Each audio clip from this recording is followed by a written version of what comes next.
Hello and welcome to the second part of the documentary on Eddie Kline, a true story on one of the greatest NFL legends to ever live. Today we will be talking about his high school career. As we covered in the last episode, we know that Eddie was no good in school. So here's a clip of him getting read to by his tutor.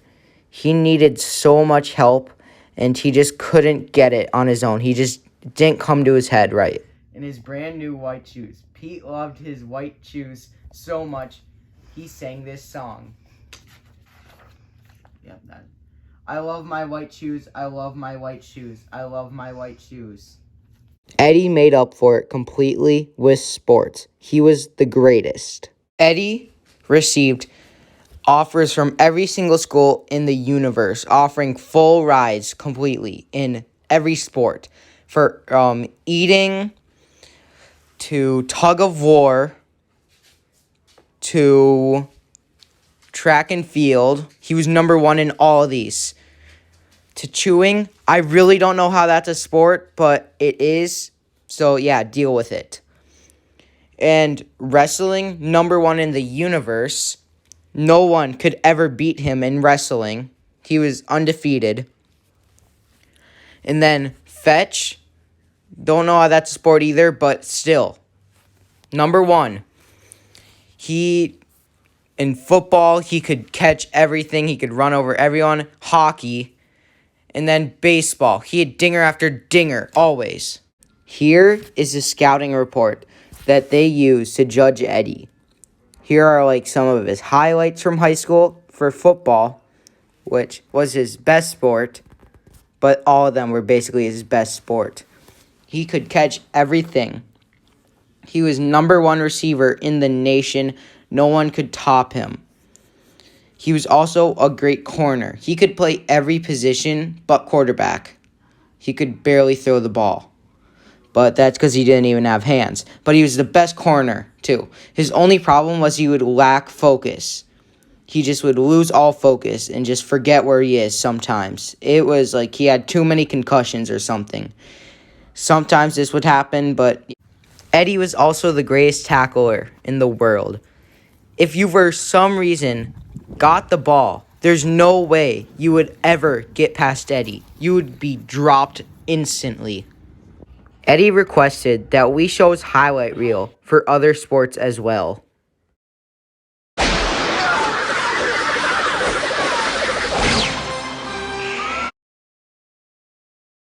Left center field.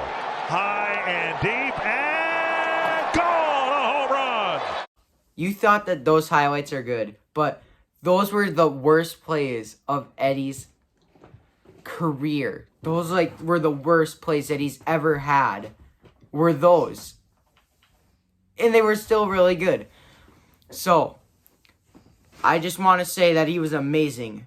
He would put up at least 400 yards a game in 5 catches. That's all he would need.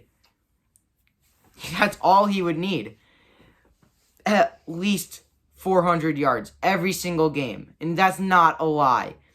He led the team in tackles because he could always just run up. He's faster than everyone and can just chase everyone down, as you saw. He is honestly the greatest player to ever live. He got offers from every single college, D1, through anything. Some colleges made a college. They made a whole new college just for him. And then he didn't even go. He went to South Dakota State because that was the greatest college in the world. And it still is. He had 1,300 yards in his high school career. He had 5 catches a game for 400 yards. At least. He had just record-breaking, amazing. Nothing will ever top that. He had, I think The exact number was 60 picks in his career. He had the most tackles. I am forgetting the number, but I know that it was amazingly high. Like, I know it was over 100 a year. I know that. At the very least, it was that. He was amazing, and there's nothing better than what he was. Eddie had a historic high school career, putting up amazing stats. So stay tuned for next time when we talk about his college career with South Dakota State.